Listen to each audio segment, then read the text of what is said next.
आप सभी का एक बार फिर से आपके अपने YouTube चैनल ड्रीम स्टडी पे। चलिए दोस्तों, जैसा कि आपको डेली यहाँ पे टॉप 25 क्वेश्चन कराए जाते हैं, तो पहला प्रश्न आपके स्क्रीन पर दिया गया है। सभी लोग जल्दी से आंसर करेंगे।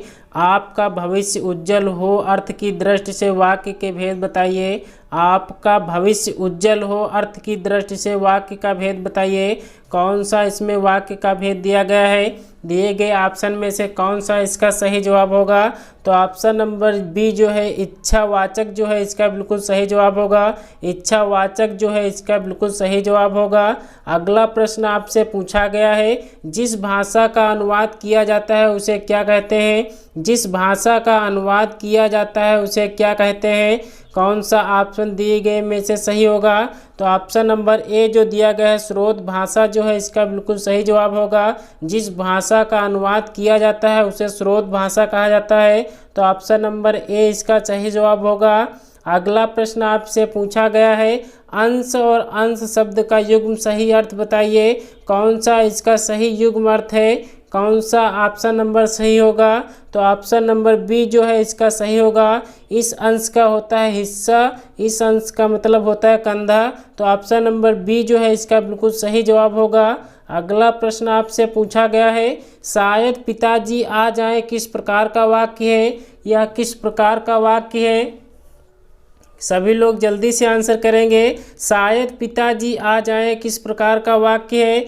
तो ऑप्शन नंबर बी जो दिया गया संदेहार्थक जो है इसका बिल्कुल सही जवाब होगा। तो ऑप्शन नंबर बी इसका सही जवाब हो जाएगा। अगला प्रश्न आपसे पूछा गया है, दिनों का फेर होना मुहावरे का अर्थ बताइए। दिनों का फेर होना मुहावरे का अर्थ बताइए। क्वेश्चन नंबर 5 का जवाब करना है। तो ऑप्शन नंबर सी जो दिया गया है भाग्य का चक्कर होना इसका सही जवाब होगा। दिनों का फेर होना मुहावरे का सही अर्थ होगा भाग्य का चक्कर होना। तो ऑप्शन नंबर सी इसका सही जवाब होगा। अगला प्रश्न आपसे पूछा गया है, आधुनिक हिंदी गद्य का जन्मदाता किसे कहा जाता है? आधुनिक हिंदी गद्य का जन्मदाता किसे कहा जाता है? तो भारतेंद्र हरिश्चंद्र जो है इसका बिल्कुल सही जवाब होगा। तो ऑप्शन नंबर बी इसका सही जवाब हो जाएगा। अगला प्रश्न आपसे पूछा गया है, भोर का तारा एकांकी के लेखक कौन है? भोर का तारा एकांकी के लेखक कौन है? क्वेश्चन नंबर 7 आपके स्क्रीन पर दिया गया है। कौन सा इसका सही जवाब होगा? सभी लोग जल्दी से आंसर करेंगे। भोर का तारा एकांकी के लेखक कौन है? तो ऑप्शन नंबर बी जो है जगदीश चंद्र माथुर जो है इसका बिल्कुल सही जवाब होगा। भोर का तारा एकांकी के लेखक जो है जगदीश चंद्र माथुर जी हैं। अगला प्रश्न आपसे पूछा गया है, सब कोई सर्वनाम के किस प्रकार का उदाहरण है? सब कोई सर्वनाम के किस प्रकार का उदाहरण है? दिए गए ऑप्शन में से किस प्रकार का उदाहरण है बताना है। तो ऑप्शन नंबर डी जो है संयुक्त सर्वनाम जो है इसका बिल्कुल सही जवाब होगा। सब कोई जो दिया गया है इसमें संयुक्त सर्वनाम है। तो ऑप्शन नंबर डी जो है इसका सही जवाब होगा। अगला प्रश्न आपसे पूछा गया है, पत्र के संबंध में निम्नलिखित में से किसको अभिवादन कहते हैं? पत्र के संबंध में निम्नलिखित में से किसको अभिवादन कहते हैं? कौन सा इसका सही जवाब होगा? तो ऑप्शन नंबर बी जो है इसका बिल्कुल सही जवाब होगा। शुभाशीष जो है इसका सही जवाब हो जाएगा। अगला प्रश्न आपसे पूछा गया है, जिन स्वरों के उच्चारण में हवा नाक से भी निकलती है उन्हें क्या कहते हैं? उन्हें क्या कहते हैं? जिन स्वरों के उच्चारण में हवा नाक से भी निकलती है उन्हें क्या कहते हैं? तो निरुनासिक स्वर जो है बिल्कुल इसका सही जवाब होगा। तो ऑप्शन नंबर ए इसका सही जवाब हो जाएगा। अगला प्रश्न आपसे पूछा गया है, दुस्तर का संधि विच्छेद क्या होगा? दुस्तर का सही संधि विच्छेद क्या होगा? तो ऑप्शन नंबर सी जो दिया गया है दुहदंतर जो है इसका बिल्कुल सही जवाब होगा। तो ऑप्शन नंबर सी इसका सही जवाब हो जाएगा। अगला प्रश्न आपसे पूछा गया है, सतसई किस समास का उदाहरण है? सतसई जो है किस समास का उदाहरण है? सभी लोग जल्दी से आंसर करेंगे। कौन सा इसका सही जवाब होगा? तो ऑप्शन नंबर डी जो है द्विगु समास जो है इसका सही जवाब होगा। सतसई में द्विगु समास का प्रयोग किया गया है। तो ऑप्शन नंबर डी जो है इसका बिल्कुल सही जवाब होगा। अगला प्रश्न आपसे पूछा गया है, आप भला तो जग भला वाक्य में रेखांकित शब्द में कौन सा सर्वनाम है? कौन सा सर्वनाम है? सभी लोग जल्दी से आंसर करेंगे। आप जो है किस प्रकार का सर्वनाम है? सभी लोग जल्दी से आंसर करेंगे, जो है इसका सही जवाब होगा। अगला प्रश्न आपसे पूछा गया है, अर्चना अत्यंत सुंदर है वाक्य में कौन सा विशेषण है? कौन सा वाक्य में शब्द में विशेषण है? कौन सा विशेषण शब्द है? तो ऑप्शन नंबर सी जो है सुंदर जो है इसका बिल्कुल सही जवाब होगा। सुंदर शब्द जो है विशेषण शब्द है, तो ऑप्शन नंबर सी इसका सही जवाब हो जाएगा। अगला प्रश्न आपसे पूछा गया है, राम से पत्र लिखे गए किस वाक्य का उदाहरण है? राम से पत्र लिखे गए किस वाक्य का उदाहरण है? सभी लोग जल्दी से आंसर करेंगे। तो ऑप्शन नंबर ए जो है कृतवाच्य जो है इसका बिल्कुल सही जवाब होगा।